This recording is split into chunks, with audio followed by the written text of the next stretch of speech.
দর্শক, গতকালকে থেকে বিবিসির একটি ডকুমেন্টারি, ইনভেস্টিগেশন ডকুমেন্টারি, সেই ডকুমেন্টারি চাঞ্চল্যের সৃষ্টি করেছে।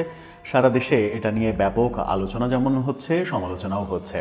অনেকে বিবিসি বাংলাকে দুর্বল সাংবাদিকতা হিসেবে এই ডকুমেন্টারি এসেছে এমন কথাও বলার চেষ্টা করেছেন। অনেকে বলছেন যে এই ডকুমেন্টারির মাধ্যমে আর কোনো কিছু বাকি থাকলো না প্রমাণ হওয়ার, যে শেখ হাসিনা জুলাই আগস্টে গণহত্যার নির্দেশ দিয়েছিলেন এবং মরণঘাতী যে বুলেট অস্ত্র সেটি ব্যবহার করতে বলেছিলেন। মূলত এই ডকুমেন্টারিতে কয়েক সেকেন্ডের একটা টেলিফোন আলাপ শেখ হাসিনার প্রকাশ করা হয়। সেটাকে নিয়েই নানা রকমের পক্ষে বিপক্ষে তর্ক বিতর্ক চলছে। বিবিসির একপেশে সাংবাদিকতাও বলছেন অনেকে, কিন্তু জুলাই আন্দোলন কিংবা জুলাই বিপ্লবের পক্ষে যারা এই বিপ্লবটাকে ধারণ করেন তারা সবাই বলছেন যে শেখ হাসিনা যে এই হত্যাযজ্ঞে জড়িত সেটা প্রমাণিত হয়ে গেল। আদালতে প্রমাণ হওয়ার আগে ব্যাপারটা জনসম্মুখে প্রকাশিত হয়ে গেল এবং প্রমাণিত হয়ে গেল। সেই আলোচনাই করবো এই ভিডিওতে, থাকবেন পলিটিক্স টিভির নিয়মিত আয়োজনে। বলছিলাম বিবিসির ডকুমেন্টারির কথা। গতকালকে বিবিসি জুলাই আগস্ট যে অভ্যুত্থান, সেখানে মূলত যাত্রাবাড়ি অঞ্চল নিয়ে একটা ডকুমেন্টারি করেছে। যাত্রাবাড়ি অঞ্চলেই সব থেকে বড় মাস কিলিংয়ের ঘটনা ঘটেছে এমন তথ্য উঠে এসেছে। সেখানে 52 জন মতো নিহত হয়েছেন সেই অঞ্চলে কেন এত পরিমাণ হতাহতের ঘটনা ঘটলো সেই আলোচনা আমরা বহুদিন থেকেই শুনে আসছি। মূলত দেশের ওই প্রান্তে, চট্টগ্রাম প্রান্তের সঙ্গে ঢাকাকে বিচ্ছিন্ন করে দেওয়ার চেষ্টা হয়েছিল সেখানে, এবং সেখানে যাত্রাবাড়ি অঞ্চলে প্রচুর মাদ্রাসা রয়েছে। মাদ্রাসার ছাত্ররা মূলত এই অভাবনীয় ব্যারিকেড দেওয়ার যে কাজটা সেটা করতে পেরেছিল। সেই কারণেই সেটার উপরে অনেক বেশি চাপ গেছে। ঢাকা চিটাগাং রোডকে, হাইওয়েকে মুক্ত করার চেষ্টা করেছে পুলিশ, কিন্তু সেটা করতে গিয়ে এই ঘটনাগুলো ঘটেছে। আন্দোলনকারীরা যেমন নিহত হয়েছে, তেমনি আমরা দেখেছি যে সেখানকার একটা ওভারব্রিজে একজন পুলিশকে মেরে তার লাশ ওভারব্রিজের সঙ্গে ঝুলিয়ে রেখেছে কেউ, কোনো একটা গোষ্ঠী। সেটাকে দোষারোপ করা হয়েছে যে আন্দোলনের সঙ্গে জড়িত, এই বৈষম্য বিরোধী আন্দোলনের ছাত্র জনতা এই কাজটি করেছে, সেটাকে ন্যাক্কারজনক বলাও হয়েছে। যাত্রাবাড়িতে যে ঘটনাগুলো ঘটেছে সেই ঘটনাগুলোর আদ্যোপান্ত তুলে আনার চেষ্টা করেছে মূলত বিবিসি, কিন্তু বিবিসির এই ডকুমেন্টারিকে অনেকে বলছেন যে শুধুমাত্র যে ছাত্র জনতা হত্যার ঘটনা ঘটেছে সেই চিত্র উঠে আসলেও যাত্রাবাড়ি থানায় এবং ওই অঞ্চলে যত পুলিশ নিহত হয়েছে, অনেকে বলছেন যে প্রায় 17 জন পুলিশ সেখানে নিহত হয়েছে। পুলিশের উপরে আক্রমণ, থানা আক্রমণ, এই ঘটনাগুলো ঘটেছে। থানা পুড়িয়ে দেয়া, থানায় যখন আক্রমণ করে তখন সেনাবাহিনী সেই থানাকে সেভ করার চেষ্টা করেছে। একটা পর্যায়ে সেনাবাহিনী সেখান থেকে চলে গেছে এবং তারপরে পুলিশ সদস্যরা ফায়ার করতে করতে পার্শ্ববর্তী সেনা ক্যাম্প পর্যন্ত গিয়েছে। এরকম অনেক কথাই শোনা যায়, কিন্তু ব্যাপার হচ্ছে যে 5 তারিখে এরকম একটা বড় ঘটনা কেন ঘটলো? 5 আগস্ট যেদিন শেখ হাসিনা সরকারের পতন হলো এবং 12টার আগে থেকেই, বেলা 12টার আগে থেকেই ঘটনাগুলো পরিষ্কার হতে থেকেছে যে শেখ হাসিনা সরকারের পতন নিশ্চিত এবং শেখ হাসিনা পদত্যাগ করে চলে যাচ্ছেন। সেনাপ্রধান প্রস্তুতি নিচ্ছেন সেই ঘোষণা দেওয়ার। এই ব্যাপারগুলো কিন্তু যে কোনোভাবেই হোক, সামাজিক যোগাযোগ মাধ্যমে, গণমাধ্যমে, বিভিন্ন সোর্সে এগুলো প্রকাশিত হতে থাকে। অর্থাৎ আমরা জানতেই পেরে গেছি যে দুপুর 12টার দিকে শেখ হাসিনা আর থাকছেন না, তিনি পদত্যাগ করতে বাধ্য হচ্ছেন। কিন্তু তারপরে, অর্থাৎ সেই সময় থেকে কখনো এই যাত্রাবাড়ির ঘটনাটাকে দুপুর 2:30টার ঘটনা বলা হচ্ছে, কখনো বিকেলের ঘটনা বলা হচ্ছে। এই যে শেখ হাসিনা চলে যাওয়ার পরেও, শেখ হাসিনা 12টার কিছু পরে কিংবা 12টার দিকে ওই সময়টাতেই তিনি হেলিকপ্টার যোগে চলে গেছেন। সেই চলে যাওয়ার পরেও কিভাবে এই যে তিনি পদত্যাগ করেছেন এটা জানার পরেও পুলিশ ছাত্র জনতার উপরে চড়াও হয়েছে, তাদের মেরেছে। ব্যাপারগুলো অনেক ধোঁয়াশার সৃষ্টি করে বলেই বিবিসির কাছ থেকে একটা পরিচ্ছন্ন চিত্র অনেকে চেয়েছিলেন। হয়তো তাদের সেই প্রত্যাশা পূরণ হয়নি, সেই কারণে বিবিসিকে এক ধরনের দোষারোপ করার চেষ্টা করেছেন, বলার চেষ্টা করছেন যে বিবিসি শুধুমাত্র ছাত্র জনতা যারা মারা গেছে সেই চিত্র তুলে এনেছে, কিন্তু পুলিশ হত্যাকাণ্ডের চিত্র তুলে আনেনি। ব্রিজে যে পুলিশের লাশ ঝুলিয়ে রাখা হয়েছিল সেই চিত্র তুলে আনেনি। বিবিসির এই সাংবাদিকতাটাকে একপাক্ষিক সাংবাদিকতা বলা হচ্ছে। এবং বিবিসি বাংলা, বিবিসির যে মূল প্রতিষ্ঠান বিবিসির, সেখান থেকে বিবিসি বাংলার সাংবাদিকতার মান অনেক পোর, এমন কথাও অনেকে বলার চেষ্টা করেছেন। বিবিসি এই ডকুমেন্টারির শেষে আওয়ামী লীগের একটা বক্তব্য তারা তুলে ধরেছে স্ক্রিনে।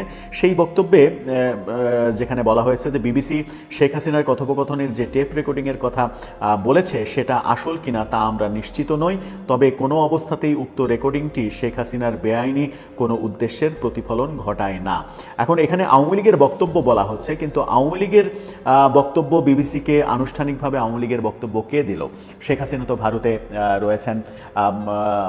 আওয়ামী লীগের সব থেকে বড় নেতাগুলো যারা মানে বিভিন্ন পদে রয়েছে তারা ভারতে সহ বিশ্বের বিভিন্ন দেশে রয়েছেন। সুতরাং আওয়ামী লীগের পক্ষে আওয়ামী লীগের হয়ে বক্তব্যটা বিবিসিকে কে দিল সেই প্রশ্নও উঠেছে।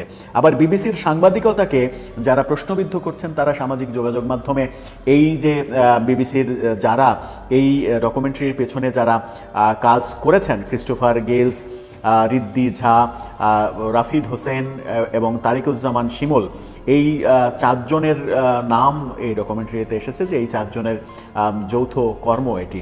সেখানেই অনেকে সামাজিক যোগাযোগ মাধ্যমে রাফিদ হোসেন একটা পক্ষের এমনটাও তুলে ধরার চেষ্টা করেছেন। বিবিসির সাংবাদিক রাফিদ হোসেন, তার কিছু স্ক্রিনশট সামাজিক যোগাযোগ মাধ্যমে ভেসে বেড়াচ্ছে, যেখানে স্পষ্ট দেখা যাচ্ছে যে তিনি জুলাই আন্দোলনের সময় জুলাই ছাত্র জনতার পক্ষে অবস্থান করেছিলেন এবং সামাজিক যোগাযোগ মাধ্যমে শেখ হাসিনা সরকারের বিরুদ্ধে নানা ধরনের প্রচার করেছিলেন এবং নানা ধরনের পোস্ট দিয়েছিলেন। এই স্ক্রিনশটগুলো যদি রাফিদ হোসেনের থাকে তাহলে বিবিসি রাফিদ হোসেনকে এই সাংবাদিকদের লিস্টে কেন রাখলো সেই প্রশ্নও হয়তো উঠবে।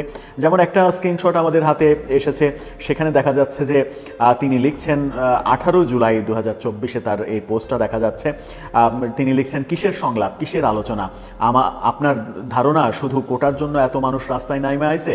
বছরের পর বছর ধরে চলা দুর্নীতি, গুম, টাকা পাচার আর সর্বোপরি আমাদের সম্পূর্ণ ডিহিউম্যানাইজ করে রাখার পুঞ্জীভূত ক্ষোভ, এগুলো কয়দিন দাবায় রাখবেন ভাবছিলেন?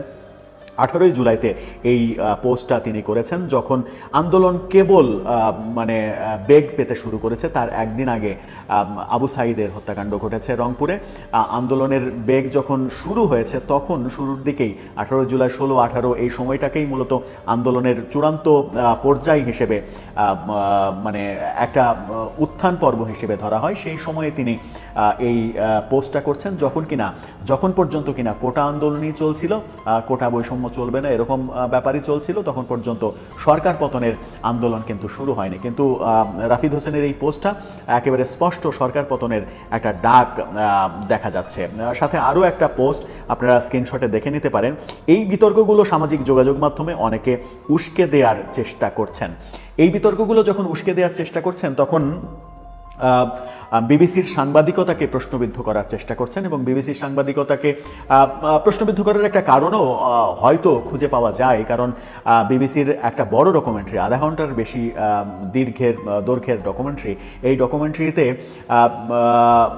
যদি সার্বিক চিত্র তুলে ধরা হয়, যদি একেবারে নিরপেক্ষ একটা চিত্র তুলে ধরা হয়, তাহলে যাত্রাবাড়ি অঞ্চল শুধু না, সারা বাংলাদেশের প্রসঙ্গ, যদিও তারা যাত্রাবাড়ি অঞ্চলকে প্রাধান্য দিয়েছে এবং 5 আগস্টকে প্রাধান্য দিয়েছে, সেখানে এই বক্তব্যের সমাধান কিন্তু তারা করেনি যে শেখ হাসিনা 11-12টার দিকে যখন চলে গেলেন তারপরে এই যে পুলিশ কেন আক্রমণ করলো, কেন তারপরে এই হত্যাকাণ্ডগুলো ঘটলো, বিকেল পর্যন্ত কেন এটা চললো, যখন গণভবন দখল হয়ে গেছে, দুপুর 2টা-2:30টার দিকেই গণভবন দখল হয়ে গেছে, যখন সবাই বিজয়ের আনন্দ উদযাপন করতে ব্যস্ত, সেই বিজয়ের আনন্দ উদযাপনের মধ্যে নতুন করে আবার সংঘর্ষ কিভাবে হলো? পুলিশ কি জানতো না যে সরকারের পতন হয়ে গেছে? পুলিশ কেন তখন এই ধরনের আচরণ করলো? আবার পুলিশের উপরে পাল্টা যে আক্রমণগুলো হয়েছে, যে আচরণগুলো হয়েছে, পুলিশ হত্যার যে ঘটনাগুলো ঘটেছে, সেগুলোও যদি উঠে আসতো স্পষ্ট স্পষ্টভাবে,